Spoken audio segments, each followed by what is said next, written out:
नमस्कार मित्रों, मैं एसवी भारद्वाज आपका पुनः स्वागत करता हूं। दोस्तों, मंगल की जो पोजीशन है आज की तारीख में मेष राशि में है। ये वृषभ राशि में प्रवेश करने जा रहा है। पंचम भाव में होगा आपके लगन राशि के लिए। तो इसका प्रभाव जानते हैं। मंगल इस बीच, जैसा कि आप देख रहे हैं, शनि से दृष्ट रहेंगे। शनि का थर्ड एस्पेक्ट मंगल के ऊपर रहेगा। 1 अगस्त तक मंगल यहाँ पर रहेंगे। 21 जून से लेकर 1 अगस्त तक मंगल के प्रभाव को विस्तार से जानते हैं। दोस्तों, मंगल अभी 4th हाउस में है, चतुर्थ भाव में। तो मंगल का ये प्रभाव चतुर्थ भाव में बुरा नहीं बल्कि बहुत अच्छा था, और इसके कारण आपके धन की स्थिति या मानसिक सुख की स्थिति बरकरार रही होगी, फैमिली लाइफ अच्छा रहा होगा। परंतु अब मंगल पंचम भाव में और शुक्र के भाव में, शुक्र मंगल का कोई मित्र नहीं है, परंतु त्रिकोण में बैठकर 11वें भाव को देखता है, ये अच्छी स्थिति हो जाती है। फिर भी शनि की दृष्टि तो शनि की दृष्टि है, ये कहीं ना कहीं प्रभाव तो डालेगी। शनि की दो ये जो दृष्टि हैं, तिरछी दृष्टि हैं, एक तो 10th एस्पेक्ट और ये 3rd एस्पेक्ट जो मंगल के ऊपर है। 10th एस्पेक्ट तो शनि का 12वें भाव के ऊपर पड़ रहा है। तो ये जो दो एस्पेक्ट हैं, इनके बारे में आपको हल्का सा बता ही देते हैं। तो 12वें भाव के ऊपर एस्पेक्ट है, तो देखिए जहाँ पर 10th एस्पेक्ट पड़ता है शनि का, वहाँ से स्ट्रगल करना पड़ता है। तो खर्चे हो सकते हैं इस अवधि में। हालांकि मंगल के कारण धन भी आएगा, क्योंकि 11वें भाव को देखता, आय के भाव को देखता। तो इसका मतलब आपको सेहत का ख्याल रखना चाहिए। अगर खासकर आपकी शनि या मंगल की महादशा, अंतरदशा है, या दशानाथ को किसी तरह से प्रभावित कर रहे हैं, इवन देन आपको अपनी सेहत का थोड़ा सा ख्याल रखना चाहिए।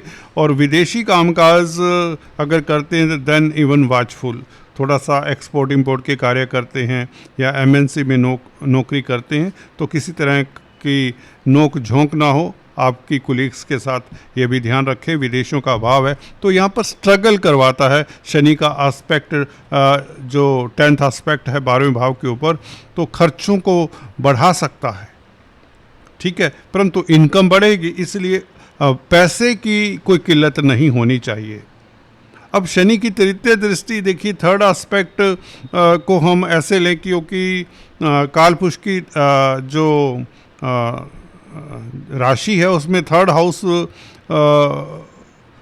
बुध का है और मंगल का है। मंगल और बुध उसके कारक हैं, खासकर मंगल कारक है। मंगल देखिए पराक्रमी बनाता है, 3rd हाउस पराक्रम का, इसलिए तो शनि की 3rd जो दृष्टि है जहाँ पर पड़ती है, वहाँ से व्यक्ति कमज़ोर पड़ जाता है, बहादुर नहीं रहता उस भाव के इंडिकेशंस को लेकर। तो ये विद्या बुद्धि संतान का है, पढ़ाई में मन ना लगना, संतान को लेकर मन में एक उदासीनता सी आ जाना, या संतान या इवन अपने पेट को लेकर, क्योंकि पेट का भाव भी है, लापरवाही के कारण आप अपना पेट खराब कर बैठे। खान पान के ऊपर नियंत्रण रखें। विद्या बुद्धि संतान का भाव है, तो आपके डिसीज़न अच्छे ना हो इस अवधि में। कोई बड़ा डिसीज़न ना लें इस अवधि में, 21 जून से लेकर 1 अगस्त तक।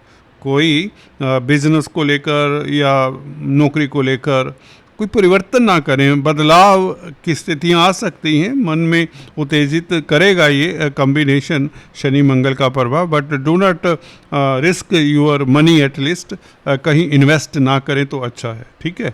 जो चल रहा है उसे चलने दें। वैसे इनकम का ग्राफ वैसे ही बढ़ेगा, क्योंकि मंगल का 11वें भाव के ऊपर एस्पेक्ट है, अपना भाव है, तो आय के साधन तो बनेंगे और बढ़ते रहेंगे। तो शनि का कुछ इस तरह से प्रभाव रहेगा। शेयर मार्केट का भी भाव है पंचम भाव। स्पेकुलेशन का जो कामकाज करते हैं उन्हें थोड़ा सा दिक्कत हो सकती है। अगर खासकर आपका 5वें भाव में कोई क्रूर ग्रह बैठा है, तो ये शनि की दृष्टि और मंगल शनि का ये आपस में संबंध पंचम भाव को तब ज़्यादा प्रभावित करता है जब क्रूर ग्रह आपकी कुंडली में 2 नंबर में बैठा हुआ हो। तो आपको शेयर मार्केट से नुकसान हो सकता है, इसलिए शेयर मार्केट का काम तो ना करें। राजनीति में भी आपका कद उस तरह का ना रहे, आपको शॉर्टकट लगाया जा सकता है, आपकी पदवी छीनी जा सकती है। पॉलिटिक्स में आपको केयरफुल रहना चाहिए। राजनीति के प्रति आपकी उदासीनता हो सकती है, या आपको कहीं ना कहीं पंचम भाव सिकोड़ देता है। पराक्रम नहीं रहता पंचम भाव को लेकर, जैसे कि उदासीनता वाला एक विचार रहेगा मन में कि भाई शेयर मार्केट में लॉस हो जाए तो उदासीनता तो रहेगी। और बच्चों को लेकर कई बार संतान का भाव है, तो संतान को लेकर कोई ऐसी खबर मिले, उनकी सेहत थोड़ी सी ढीली ढाली ना हो जाए, तो अपनी भी सेहत का ख्याल रखें, पेट का खासकर। तो ये थोड़े से प्रभाव दृष्टि के कारण देखने को मिलेंगे, क्योंकि मंगल शनि दोनों क्रूर हैं। परंतु किंतु रुकिए, मैं अक्सर बताता आया हूँ मकर लगन राशि के लिए शनि मंगल का संबंध टोटली बुरा हो ये नहीं होता, क्योंकि शनि लग्नेश और धनेश है, मंगल लाभेश है, तो ये लक्ष्मी योग फिर से बनता है। हाँ, स्पेकुलेशन से लाभ नहीं होगा, ये गारंटेड है। लाभ किसी और जगह से हो जाए, लक्ष्मी योग है तो धन तो आएगा, जैसे कि मंगल भी प्रूव करते हैं। 11वें भाव को देखते हैं, अपने भाव को देखते हैं। जमीन जायदाद प्रॉपर्टी का कामकाज से लाभ हो, शनि से संबंधित कामकाज से लाभ होने के योग बनते हैं। मंगल से संबंधित या लैंड का सेल परचेज करते हैं, कोई प्लाट बेचना चाहते हैं तो बिक जाएगा आपका। भूमि संबंधित विवाद, उसमें विवाद का सॉल्यूशन मिल सकता है। हाँ, चतुर्थ भाव का मालिक पंचम भाव में बैठा है, शत्रु की राशि में बैठा है, और शत्रु से शनि से दृष्ट है, तो चतुर्थ भाव के भी सुखद फल ना मिले। मदर का स्वास्थ्य ढीला हो जाए, मदर के साथ कई बार वैचारिक मतभेद हो जाते हैं संतान के। और पब्लिक का भी भाव है चतुर्थ भाव, पब्लिक से थोड़ा डिस्टेंस बनाकर रखें। पब्लिक डीलिंग करते हैं तो सतर्क रहें लेन देन को लेकर। और फोर्थ हाउस होता है पेरेंटल प्रॉपर्टी का, पेरेंटल प्रॉपर्टी के विवाद को छेड़े ना इस अवधि में। मानसिक सुख में कहीं ना कहीं कमी भी करता है, क्योंकि फोर्थ हाउस मानसिक सुख का भी है। कालपुरुष की कुंडली में क्योंकि चंद्रमा की कर्क राशि आती है फोर्थ हाउस में, तो इसलिए you have to be watchful. अपने सुख सुकून को भी बचा कर रखना, इसलिए तो हल्का फुल्का योगा मेडिटेशन करें। गुरु की स्थिति, बुध शुक्र की स्थिति अच्छी होने से आपका समाज में तेज प्रभाव बना रहेगा, रुतबा बना रहेगा, और रिस्पेक्ट इत्यादि सब सलामत रहेंगी, और हेल्थ भी अच्छी रहेगी। कोई ऐसी दिक्कत लंबी चौड़ी कोई दिक्कत नहीं होने वाली। हाँ, खान पान के ऊपर नियंत्रण रखें, और दैट इज़ इट। आज इतना ही, फिर से मिलते हैं दोस्तों। अगर आपको कोई किसी तरह की संशय है, किसी तरह का डाउट है, तो आप ज़रूर कमेंट करके बताएं।